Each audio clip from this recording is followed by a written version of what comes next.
Welcome back once again. This is Ingles Coach here in Joliet, Montana. Do you remember the saying, the squeaky wheel gets the grease? Did you realize that came from the horse and buggy days? Well, when a wheel would run dry, it would start to squawk, and that wheel needed some grease. Well, today my squeaky wheel tends to be the telephone. It's springtime and projects need to be done, so that squeaky wheel says, "Hey, is my stuff done yet?" Well, a couple weeks ago I had these sheep wagon bows to bend when I did the 10 reasons why bending fails video. Well, that was kind of a squeaky wheel kind of a thing. I had not bent for a while. Well, I had a cutter sleigh come in over the winter that needed some new runners bent. And so while I had this steamer fired up, I thought, I could just get these runners out of my way. It's kind of in the way. So it's not really a squeaky wheel type of deal. It's springtime. It's far from snow time. But I think I can take advantage of a steamer that's ready to go. So I've got two different styles of bends that I'm going to do for this cutter runner. Well, you can see the main runners are pretty shot, but there's also a rail up on top that's used to step in and out of the sleigh. So if I can figure out what form I need, we can start the bending process. Thankfully, I don't have to put it together. I just need to bend the wood.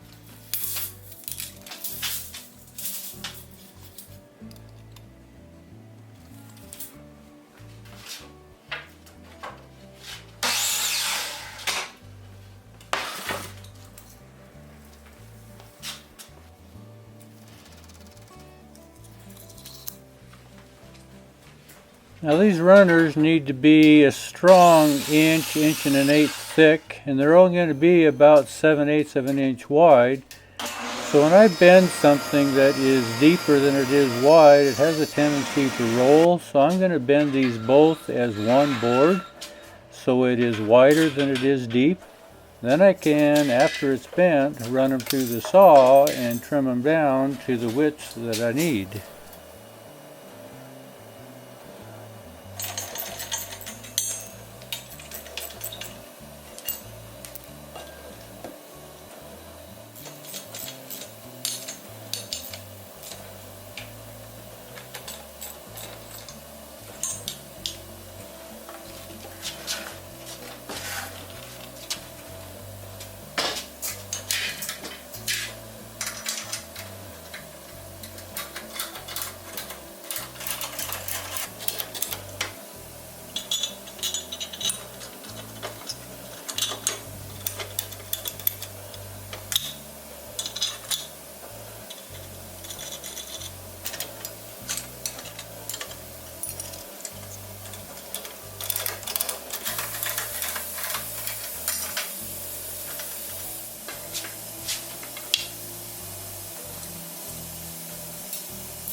Well, I suppose it's just about as painful to watch this as it was for me to do it. I was trying to bend a 9-foot piece. I didn't want to bend it in the center, so I was using a 14-foot strap. And when I hooked my cable clear out on the end, I ran out of room on my winch. So then I was scrambling with come-alongs, and you can see the mess. It just kind of fell apart. So, it takes two things to bend. It takes heat and it takes moisture. Well, all this dilly-dallying around, I ran out of time, so I was losing my heat. So my bend wasn't really well. As much as I try to anticipate this in my head, how it's going to happen, I missed this one. But I'm going to adjust this strap, and it'll work a whole lot better the next time.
Now, speaking of trying to anticipate what's going to happen, I thought maybe with the pressure of the band pushing out on the ends of the bands that it might recurve the bands out.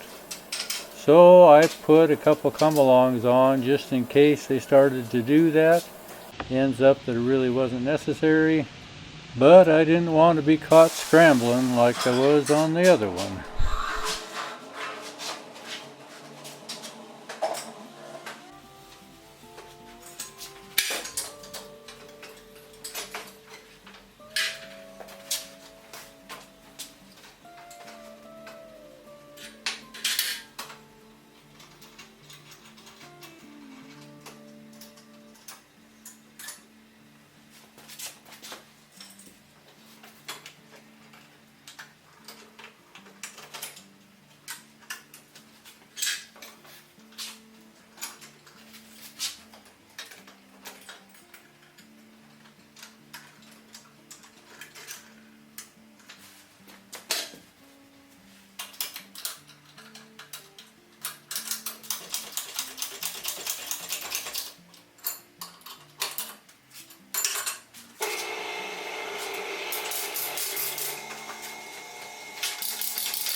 Well, getting the cables hooked closer to the form, a little closer to the center on the strap, just made all the difference on how this wood bent.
Well, you can see the next two bends went a whole lot better. Shortening up my cables made a lot of difference. It probably cut the bending time down in about a third, I would guess. So I had my heat in my wood and it just bent well. The 26-inch on the runners, and then I bent, you can see, the 14-inch on the step rails. So anyway, we got her done. It took a couple tries, but that's just how it goes. Once again, thanks for watching.